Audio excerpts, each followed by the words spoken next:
Hey guys, this is Randy, and I just wanted to shoot this quick video to pass along some information that I've been seeing, information I've been hearing from other people, and also give you some info that might help you here in the next 10 days. We've got the seeking phase going on right now.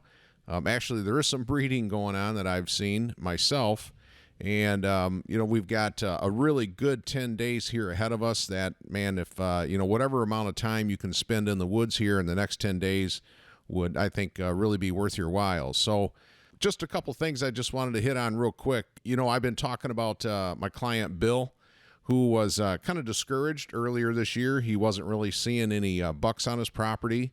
He's got 3 covert trail cameras out there, and these are in really high trafficked areas. So, any buck that's going to be on his property is going to be going by one of his trail cameras. And anyway, because he's got cell cameras, he hasn't had to set foot on his property. So that's a good thing. And, all the way through September, he was getting no bucks. He was getting hardly any daytime photos. He was getting really discouraged after all the work that he did. And, he's texting me every day with these pictures and keeping me up to date on what's going on. And I kept telling him, hey, don't worry about it, Bill. The bucks are going to show up. You're doing it right. You're not stepping foot on the property. He's got a small 40 acres surrounded by brown and downers, and it's just ridiculous. I think there's 11 different landowners that touch his property border.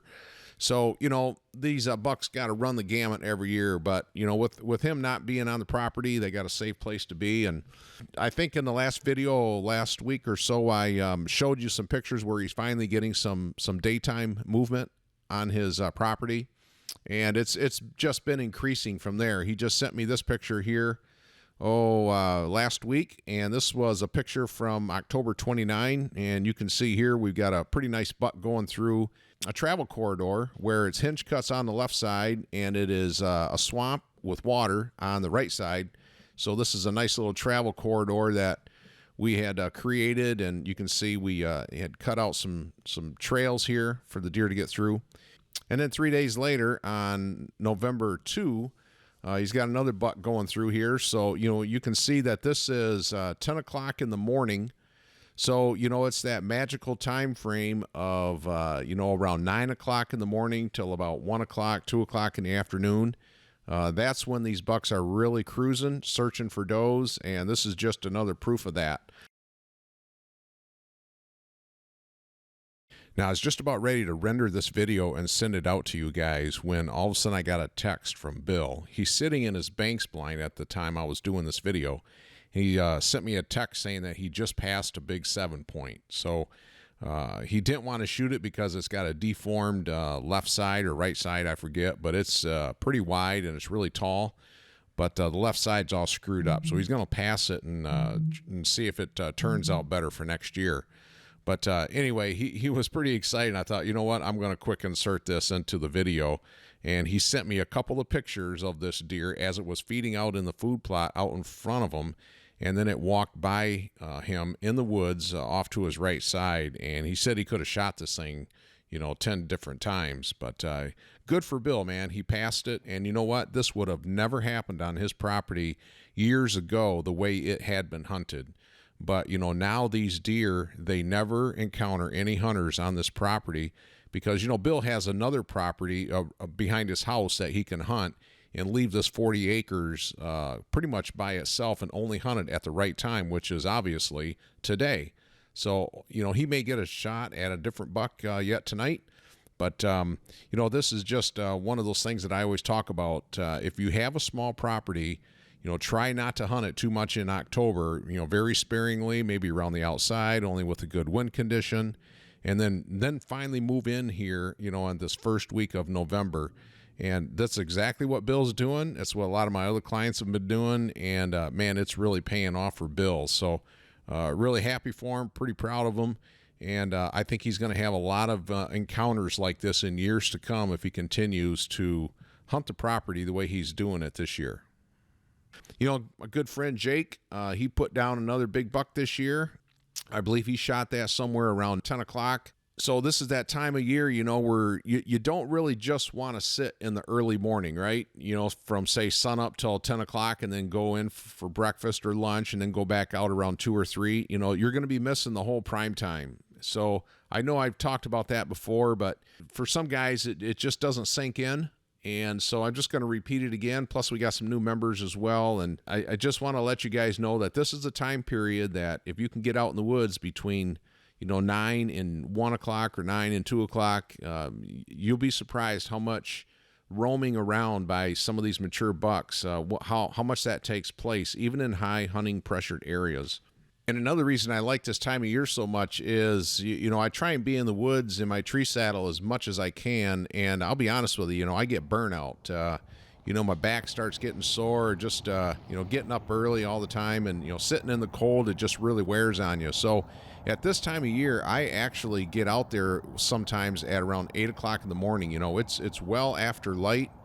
And, I can walk out there, I can sleep in a little bit, maybe an extra hour and a half, and then I'll get into my tree, around 8:30, because very seldom do I see a shooter buck before 9 o'clock in the morning.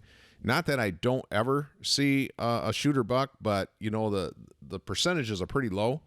And, when it gets to be about 9:30, 10 o'clock, man, I'm getting excited. I'm thinking this is prime time. This is when the action's really going to start. For the next 10 days, I'm going to be in a tree as much as I can, and I can guarantee that some of the mornings, I'm not getting in the tree until 8 or 8:30. And, I've got several different places that I can hunt, and, it's not like I got a box blind that I can climb into and relax, sit in a chair, and get out of the elements and all that. I'm in a tree saddle. That long sit from before it gets light all the way to 1 o'clock, that's a long haul. That's about 6 hours. And that's about all I can do these days anymore in my tree saddle.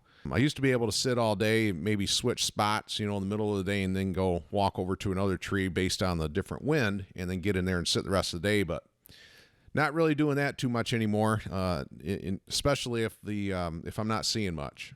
So far for myself, I have passed on that small 8 that I've been seeing, and got quite a few trail cam videos of him in late September, early October. He's the small, I call him the small 8. He's got smaller brow tines. I've let him go now, and I have seen the big 8 that has been roaming around. I saw him shacked up with a doe last week, Friday morning.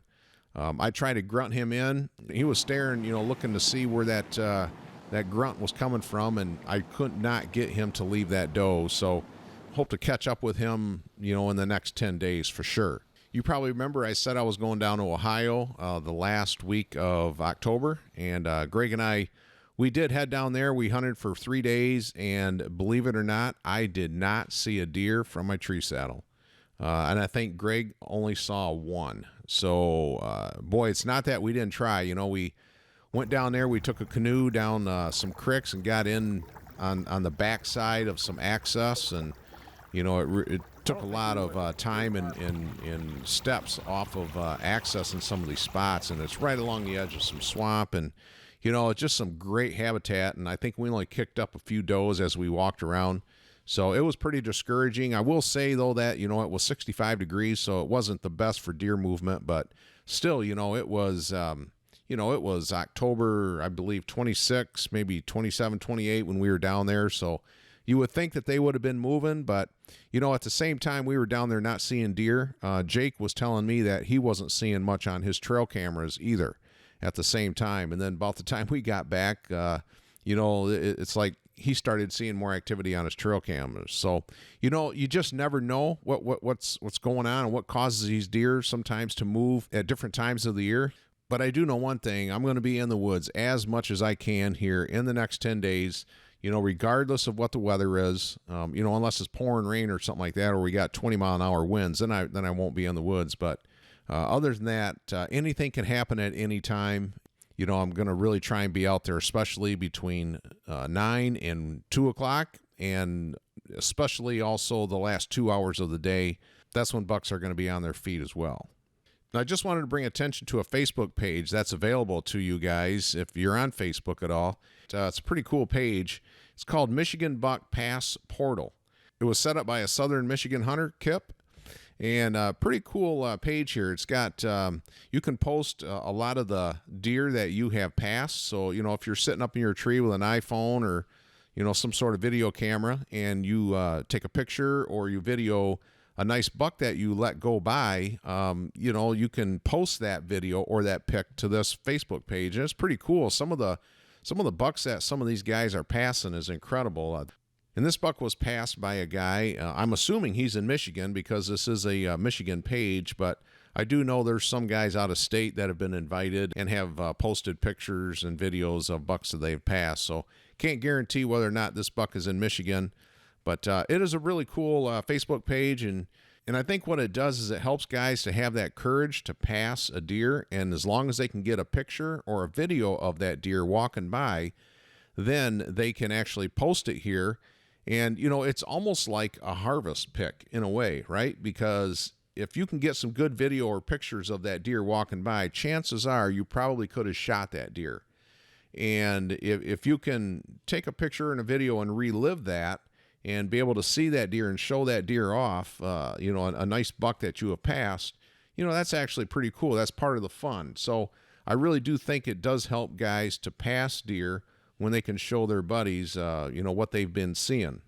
Now, another thing I just wanted to talk about real quick was having confidence in your setup. And, you know, it can be real easy to be discouraged when you're sitting up in your tree stand and you're not seeing deer, and, you know, you're checking your phone while you're in your tree stand and you check Facebook, and lo and behold, you know, another one of your friends or maybe coworkers or something like that has posted another buck that they've shot, you know, and you're getting all discouraged because you're not even seeing the deer. And you can pretty much talk yourself to getting out of your tree and, you know, maybe looking around, seeing, you know, what's the problem? Why am I not seeing deer? So then you start walking around the property and you start looking for scrapes and rubs. You know, man, is there even any deer sign over here? And you're wondering what's the problem?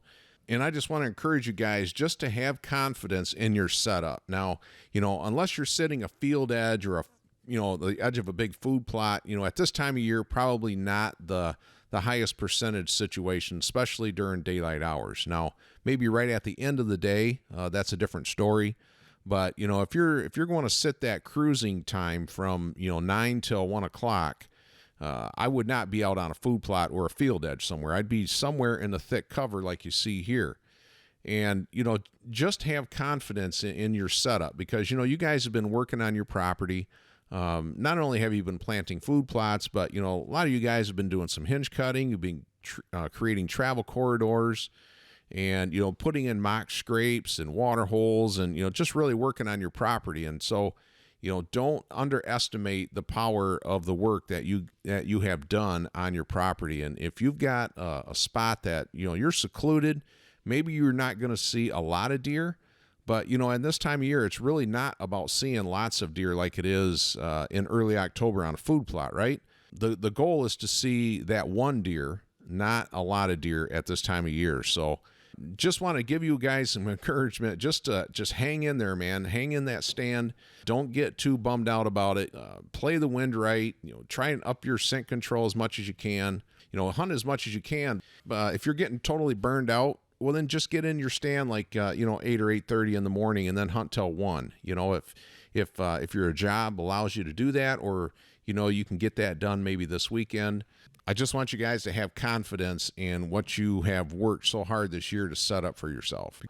And one example of that is a client of mine named Tim up in northern Wisconsin. And, you know, I was on his property earlier this year, and he and his dad had me come out there and check out how they might be able to hunt this big cedar swamp that they had. And it was a situation where, you know, the cedar swamp was like determined as to be their sanctuary, right? And so they never really wanted to go in there. They wanted to leave it alone. They were afraid of pushing deer off the property. So when I visited their property, I showed them how to hunt that sanctuary with some specific travel corridors and creating some pinch points and then hunting it only at the right time. And, you know, Tim sent me a picture saying that he had put down a really nice buck. I believe it was a nice 9-point. And Tim said he followed the plan to a T, and it all came together. And, yep, over there on the west side, he was able to connect on this 9-point. So his dad actually had an encounter with a nice buck as well, but couldn't close the deal. But just wanted to pass that along to you that, you know, if you do have a sanctuary on your property that you just don't ever want to go into, you know, chances are that's where those big bucks are going to be here in the next 10 days. That's where they're probably going to be shacked up with some does. They're going to be going through there, you know, searching for does. So just don't be afraid to go into your sanctuary at this time, guys. don't worry, you're not going to push the deer off your property, and it's not like they're going to vacate it and they're going to all end up on your neighbor's property. That's really not the way it is, right? So I know that's how Tim and Steve feel about it now, and they're really looking forward to many years of being able to go into that sanctuary, that's big Cedar Swamp, and only hunt it at the right time. And I think they're going to be pretty confident from now on that they're going to have multiple opportunities at shooting mature bucks if they hunt that sanctuary just at the right time.